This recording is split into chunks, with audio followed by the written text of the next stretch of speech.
Good morning. S4-ന്റെ ഞാൻ എടുക്കുന്ന ആദ്യത്തെ ക്ലാസ് ആണിത്. അപ്പൊ നിങ്ങൾ ആ സിലബസ് ഒക്കെ ഒന്ന് കണ്ടിട്ടുണ്ടാവും. നിങ്ങൾ ഒരു കാര്യം ശ്രദ്ധിച്ചായിരുന്നു, നമുക്ക് ഈ സെമസ്റ്ററിൽ ടെക്നിക്സ് ആണ് പഠിക്കാനുള്ളത് കൂടുതലും. കുഞ്ഞുനാളിലൊക്കെ നിങ്ങൾ ഈ സെപ്പറേഷൻ ടെക്നിക്സ് പഠിച്ചിട്ടില്ലേ? കുറെ സെപ്പറേഷൻ ടെക്നിക്സ് പഠിച്ചിട്ടുണ്ട്. അത് ആദ്യം മുതൽ സീവിങ്, അരിക്കുക, അങ്ങനെയാണ് തുടക്കം. നിങ്ങൾ സീവിങ് തൊട്ടാണ് ലാർജർ മോളിക്യൂൾസിനെ പെറുക്കിയെടുക്കുക, പിക്കിംഗ് എന്നൊക്കെ പറഞ്ഞ ചില ചെറിയ ചെറിയ ചെറിയ പോർഷൻസ് അന്ന് പഠിച്ചിട്ടുണ്ടാവണം. അതിൽ പഠിച്ച ഒരു ടെക്നിക്കാണ് ക്രൊമാറ്റോഗ്രാഫി എന്ന് പറയുന്ന ടെക്നിക്ക്. സോ നമ്മുടെ ഈ സിലബസിൽ പഠിക്കാനുള്ള മിക്ക ടോപ്പിക്സും സെപ്പറേഷൻ ടെക്നിക്സ് ആണ്. ക്രൊമാറ്റോഗ്രാഫി, ഇലക്ട്രോഫോറസിസ്, സെൻട്രിഫ്യൂഗേഷൻ, ഇതെല്ലാം സെപ്പറേഷൻ ടെക്നിക്സ് ആണ്. പിന്നെ അത് കൂടാതെയും ചില ടെക്നിക്സ് നിങ്ങൾക്ക് പഠിക്കാനുണ്ട്. അപ്പൊ ഞാൻ ഡീൽ ചെയ്യുന്നത് ക്രൊമാറ്റോഗ്രാഫിയും ഇലക്ട്രോഫോറസിസും ആയിരിക്കും. ഓക്കെ, അധികം മുഖവരയില്ലാതെ നമുക്ക് കാര്യത്തിലോട്ട് കടക്കാം. ഓക്കെ, ഇപ്പൊ ക്രൊമാറ്റോഗ്രാഫി എന്ന് പറയുന്നത് നമ്മള് ഒരു മിക്സ്ചർ, ഒരു സൊല്യൂട്ടിനെ അല്ലെങ്കിൽ സാമ്പിളിന്റെ മിക്സ്ചറിൽ നിന്നും ഇൻഡിവിജ്വൽ കമ്പോണൻസിനെ സെപ്പറേറ്റ് ചെയ്യുന്നു. എന്തിന്റെ ബേസിസിൽ? On the differential distribution between stationary and mobile phase. അതായത് ഇപ്പൊ ഞാൻ ഇതിന്റെ സാരം പറയുന്നത്, വീണ്ടും വീണ്ടും ഇതേ കാര്യം പല സ്ലൈഡുകളിൽ റിപ്പീറ്റ് ചെയ്ത് വരുന്നുണ്ട്. അത് നിങ്ങൾക്ക് ഏത് വായിച്ചാലാ മനസ്സിലാവുന്നതെന്ന് എനിക്കറിയത്തില്ല. അതുകൊണ്ടാണ് ഞാൻ പല പല രീതിക്ക് ഒരേ കൺസെപ്റ്റ് പല സ്ലൈഡിൽ ഇട്ടിട്ടുണ്ട്. എല്ലാം നിങ്ങൾ വായിച്ചു നോക്കണം. കൺസെപ്റ്റ് ഇതാണ്. ഇപ്പൊ നിങ്ങൾ ഒരു ടെസ്റ്റ് ട്യൂബ് എടുക്കുക. ടെസ്റ്റ് ട്യൂബിലേക്ക് രണ്ട് ഇമ്മിസിബിൾ ആയിട്ടുള്ള ലിക്വിഡ്സ് മിക്സ് ചെയ്യുക. ഇമ്മിസിബിൾ ലിക്വിഡ്, അപ്പോൾ ഓയിലും വാട്ടറും. ഇമ്മിസിബിൾ ആയിട്ടുള്ള ലിക്വിഡ്സ് മിക്സ് ചെയ്യുക. മിക്സ് ചെയ്യുമ്പോൾ ഇമ്മീഡിയറ്റ്ലി ഇത് രണ്ട് ലെയർ ആവും അല്ലെ. അതിലോട്ട് നമ്മളൊരു സൊല്യൂട്ടിന്റെ മിക്സ്ചർ, ഒരു 3-4 കമ്പോണന്റ് ഉള്ള ഒരു മിക്സ്ചർ ആഡ് ചെയ്തു എന്നിരിക്കട്ടെ. ആഡ് ചെയ്യുമ്പോഴത്തേക്ക് എന്ത് പറ്റും? എന്നിട്ട് വീണ്ടും ഷേക്ക് ചെയ്യുക. ഷേക്ക് ചെയ്തിട്ട് നിർത്തുമ്പം ഓയിൽ വേറെയും വാട്ടർ വേറെ ആയിട്ട് സെപ്പറേറ്റ് ചെയ്യും. അപ്പൊ ഈ സൊല്യൂട്ടിലുള്ള ഏതൊക്കെ കമ്പോണൻസ് ആണോ ഓയിൽ സോലുബിൾ ആയിട്ടുള്ളത് അതെല്ലാം ഓയിലിലോട്ട് പോകും. ഏതൊക്കെ വാട്ടർ സോലുബിൾ ആണോ അതെല്ലാം വാട്ടറിലോട്ട് പോകും.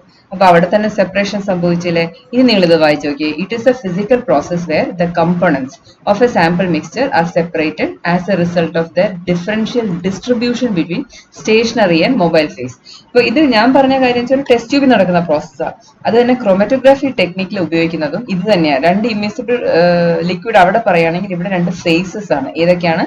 സ്റ്റേഷനറി ഫേസും മൊബൈൽ ഫേസും. അപ്പൊ സ്റ്റേഷനറി ഫേസിലും മൊബൈൽ ഫേസിലുമായിട്ട് ഒരു സാമ്പിൾ മിക്സ്ചറിലുള്ള കമ്പോണൻസ് എങ്ങനെ ഡിസ്ട്രിബ്യൂട്ട് ചെയ്യുന്നു അതിനെ ബേസ് ചെയ്തിട്ടാണ് ക്രൊമാറ്റോഗ്രാഫി ടെക്നിക്ക് നമ്മൾ നടത്തുന്നത്. അണ്ടർസ്റ്റാൻഡ്? ഇനിയും സ്ലൈഡുകളിൽ ഇത് പറയുന്നുണ്ട്, അപ്പൊ കുറച്ചുകൂടെ ക്ലിയർ ആവും. ഇപ്പൊ ക്രോമ, ആ പേര് നോക്കി, ക്രൊമാറ്റോഗ്രാഫി. ക്രോമ എന്ന് പറയുന്ന കളർന്ന്, ഗ്രാഫീൻ എന്ന് വെച്ചാൽ റൈറ്റിംഗ്. അങ്ങനെയാണ് ക്രൊമാറ്റോഗ്രാഫി എന്നുള്ള പേര് വരുന്നത്. അത് ആദ്യമായിട്ട് ഡെവലപ്പ് ചെയ്യുന്നത് മൈക്കൽ സ്വെറ്റ് എന്ന് പറയുന്ന സയന്റിസ്റ്റ് ആണ്. Okay, first separated plant pigments. നിങ്ങൾ ക്ലോറോഫിലിനെ ചുമ്മാ ഒന്ന് ഗൂഗിൾ ചെയ്ത് നോക്കിയാൽ മതി. ക്ലോറോഫിലിന്റെ സെപ്പറേഷൻ നോക്കിക്കഴിഞ്ഞാൽ ഒരു ഗ്രീൻ സ്പോട്ട് ഇട്ട് ക്ലോറോഫിൽ ക്രൊമാറ്റോഗ്രാഫി റൺ ചെയ്ത് കഴിഞ്ഞാൽ നമുക്ക് അതിനകത്ത് നിന്ന് light green, dark green, orange, yellow, red, അങ്ങനെ പല പിഗ്മെന്റ് ആയിട്ട് സെപ്പറേറ്റ് ചെയ്യും. ഇദ്ദേഹമാണ് അത് ആദ്യമായിട്ട് ഡെവലപ്പ് ചെയ്യുന്നത്, ഇങ്ങനൊരു ടെക്നിക്ക്. അങ്ങനെ ഇദ്ദേഹമാണ് ഈ പേര് വിട്ടത് chromatography.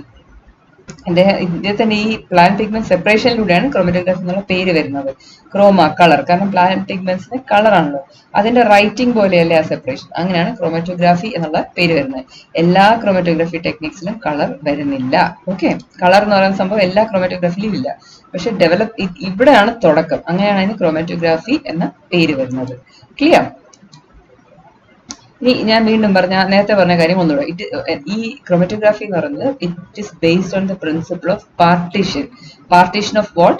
Partition of individual components in the solute mixture between two phases. അപ്പൊ നമ്മുടെ ക്രൊമാറ്റോഗ്രാഫിയിൽ രണ്ട് ഫേസസ് ആണുള്ളത്, ഒരു മൊബൈൽ ഫേസും ഒരു സ്റ്റേഷനറി ഫേസും. മൊബൈൽ ഫേസ് ആ വാക്കിൽ തന്നെ ഉണ്ട്, മൂവിങ് ഫേസ് ആണ്. അപ്പൊ മൂവിങ് ഫേസ് മൂവ് ചെയ്യുമ്പോഴത്തേക്ക് അതിനോടൊപ്പം തന്നെ കുറെ കമ്പോണൻസിനെയും കൊണ്ടത് പോകും. മനസ്സിലാവുന്നുണ്ടോ? അപ്പൊ നിങ്ങൾ മനസ്സിൽ കാണുക, ക്രൊമാറ്റോഗ്രാഫി നടക്കുന്ന ഒരു സ്ഥലം, ഒരു സ്റ്റേജ് എന്ന് ആലോചിക്കുക. അവിടെ ഒരു ഫേസ് എന്ന് പറയുന്നത് സ്റ്റേഷനറി, അവിടെ തന്നെ നിൽക്കുന്ന ഫേസും, വേറൊരു ഫേസ് എന്ന് പറയുന്നത് മൂവിങ് ഫേസും ആണെന്ന് ഇരിക്കട്ടെ. അപ്പൊ നമ്മുടെ കമ്പോണന്റിൽ കുറെ നമ്മുടെ മിക്സ്ചറിൽ കുറെ കമ്പോണൻസ് ഉണ്ട്. ABCDE എന്ന് പറയുന്ന 5 കമ്പോണൻസ് ഉള്ളത് മിക്സ്ചറാണ് നമുക്ക് സെപ്പറേറ്റ് ചെയ്യണമെന്ന് കരുതുക.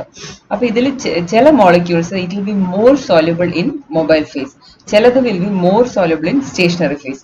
മൊബൈൽ ഫേസിൽ മാത്രം ഡിസോൾവ് ആയ കക്ഷി എന്ത് ചെയ്യും?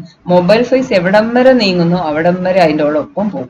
ഓക്കെ, കുറച്ച് സോലബിലിറ്റി കുറവാണ് സ്റ്റേഷനറി ഫേസിനോട് ഒരു ശകലം ചായ്വുണ്ടെങ്കിൽ ആദ്യം പറഞ്ഞ കമ്പോണന്റിനെ കാട്ടി തൊട്ട് പിന്നാലെ ആയിരിക്കും അടുത്ത കമ്പോണന്റ് വരുന്നത്. ഇനി സ്റ്റേഷനറി ഫേസിനോടാണ് ഭയങ്കര അഫിനിറ്റി ഉള്ള, മൊബൈൽ ഫേസിനോട് അഫിനിറ്റിയേ ഇല്ലെങ്കിൽ എവിടത്തെ തുടങ്ങുന്നോ അവിടെ തന്നെ ആ സാമ്പിൾ നിൽക്കും. അതായത് ക്രോമാറ്റോഗ്രാഫിയിൽ രണ്ട് ഫേസ് ഉണ്ട്, മൊബൈൽ ഫേസും സ്റ്റേഷനറി ഫേസും. മൊബൈൽ ഫേസ് എന്ന് പറയുന്നത് മൂവ് ചെയ്യുന്ന ഫേസും സ്റ്റേഷനറി ഫേസ് എന്ന് പറഞ്ഞാൽ നിൽക്കുന്ന ഫേസുമാണ്. അപ്പൊ നമ്മുടെ ഒരു മിക്സ്ചർ ഓഫ് കമ്പോണൻസ് ഈ രണ്ട് ഫേസ് ഒരു മിക്സ്ചറിലോട്ട് ആഡ് ചെയ്ത് കഴിഞ്ഞാൽ each component will distribute itself between the mobile phase and stationary phase depending on its solubility. അല്ലെങ്കിൽ എങ്ങോട്ടാണോ അഫിനിറ്റി കൂടുതൽ അതിനെ അനുസരിച്ച് ഇങ്ങനെ നീങ്ങിക്കൊണ്ടിരിക്കും. മനസ്സിലാവുന്നുണ്ടോ? അതാണ് അതിന്റെ ബേസിക് പ്രിൻസിപ്പിൾ എന്ന് പറയുന്നത്. അതാണ് ഇവിടെയും പറയുന്നത്. അപ്പൊ ഇവിടെ the compound which interacts more with the mobile phase and very less with stationary phase will migrate fast. ഇനി തിരിച്ചാണെങ്കിൽ മൊബൈൽ ഫേസിനോട് ഒരു ശകലം പോലും അഫിനിറ്റി ഇല്ല, സ്റ്റേഷനറി ഫേസിനോടാണ് കൂടുതൽ അഫിനിറ്റി എങ്കിൽ ആ മൂവ്മെന്റ് റിട്ടാർഡഡ് ആവും, അതായത് സ്ലോ ഡൗൺ ചെയ്യും. മനസ്സിലാവുന്നുണ്ടോ?